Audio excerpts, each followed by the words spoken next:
8th Agent Bunny. It's time we talk about the second character for this patch. We're getting in 2 days and what she does and if it's worth pulling for her or not based on our pre-analysis. TLDR, I would go for one copy of 8 and I would skip Milk until we can test her in game. Now, the good thing about 8 and why I would recommend going for one copy is because she has nothing. I mean, the first skill is a caster's attack, but still, I would not bother going for dupes on her because her burst is already good enough that you don't need to worry about dupes. Now, there's only one weird thing we'll need to figure out when she drops, and that is the minimum effective range. Before we get into that, however, let's check her burst skill, her jiggles, everything else, and then we'll go into the kit itself, right? So her jiggles, okay, it's a nice ass, nice boobs, fantastic shooting pose as well as the idol. I'm curious about her burst animation though. Milk, I don't really like. Wait, what the fuck is that, bro? Okay, I was gonna say if that's the burst, I'm actually getting tilted here.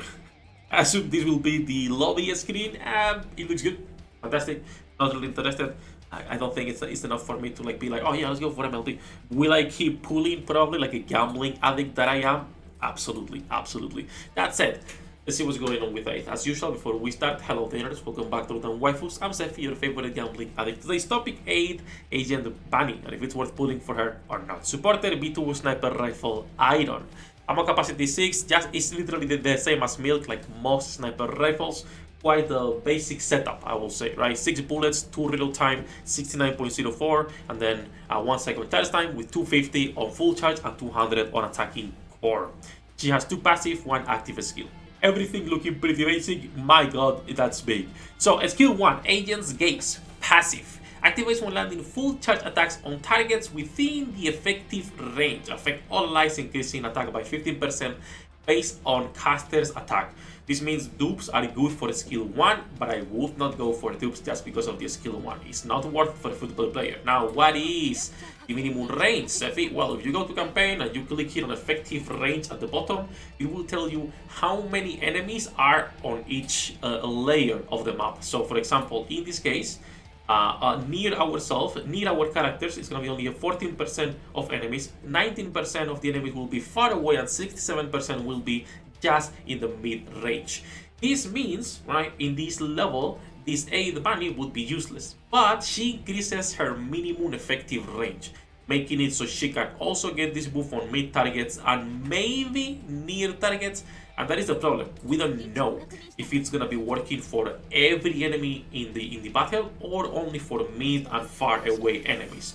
So we gotta wait and test that. That's like the only incognito right now. But assuming you can hit the effective range characters, enemies, her kit is actually pretty good. She's giving you this 15% attack based on casters. On a support character, you will need to go for dupes if you want to scale this. I would not recommend it. And it's 5% on full charge attack, so you can get 100% uptime on this. And then when attacking with full charge for herself, she gains a spy lens, which increases her minimum effective range by 4% and can be stacked up to 10 times. So that will be like another 40% if you can fully stack this, but this is a full charge, so it's gonna take, at least a good 15 seconds if you have to reload because you only have 6 bullets. It depends, right? Let's assume it's gonna be 10 seconds at the slowest if you can get 10 bullets, going all the way to 12, 13, 15 if you're unlucky, right? And then you can get these fully stacked up, right, at 10 stacks. After that, what she gets is the second passive, Agent's Movement. This affects when landing full charge attacks on targets within the effective range and affecting all allies. You will increase pierce damage by 20%. This is good not only for the new Milk, but plenty of characters that can take advantage of this.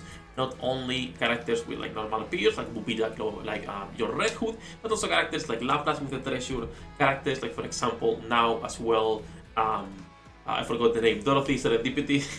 The new Doro can take advantage of this as well. Like, there's a lot of characters that can take advantage of pierce, so this is good in my opinion.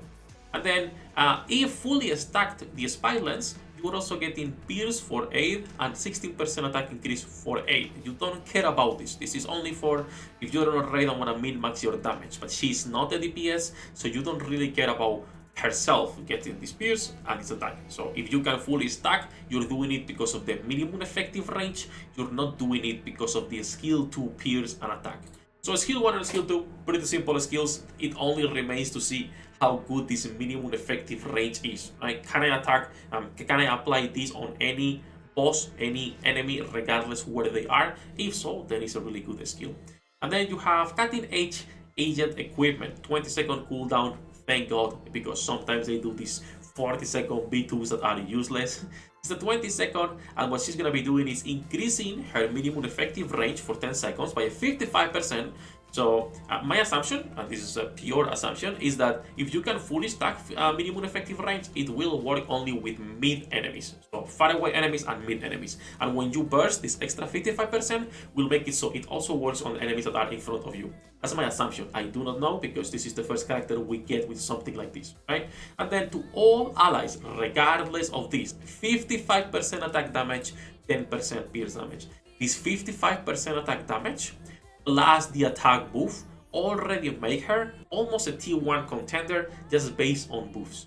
Now, her biggest problem, of course, is that there is no sustain on her kit, right? She's like a pure offensive buffer, but it's looking really good. We're talking about a 55% attack damage regardless of anything else, a 10% increased pierce, another 15% attack if you can hit enemies within the effective range, and an extra 18% pierce damage if you are also hitting enemies within the effective range. So it looks like this is the character you're going to be pulling for and get one copy. Milk remains a mystery whether she will be a good DPS or not until we can test her. But she's looking pretty good. In contrast, okay guys, to some other characters that are good buffers just because of their burst, right? Just because of the numbers they're giving on the burst. If you look at Crash, for example, she's giving a 20% attack damage, or, right, if she's on Mylar, 60% distribute or a 10% sustain. But that 20% attack damage is already enough to make Crust a good buffer. Meaning these 8 already, just because of that 55% attack damage. Most likely it's going to be a T1 just based on that. Like Mary, it's here, right, as a T1 buffer. So it's gonna be the same case, even better than Mary, most likely in my opinion. But we'll see, we gotta wait and test both of these characters. It might also be bait before the collab and the anniversary, but that's up to you, okay? Everything in this game feels like bait unless it's an anniversary character, so you pull for whatever waifu you have. That said, that's gonna be the kit pre-analysis for 8th. We're gonna be pulling for both characters when the patch goes live in 2 days. If you're interested, leave a like, subscribe, help me to the channel, and as usual, we are live every single day. Links in the description. Good luck with your pool dinner dates, and I'll see you in the next one.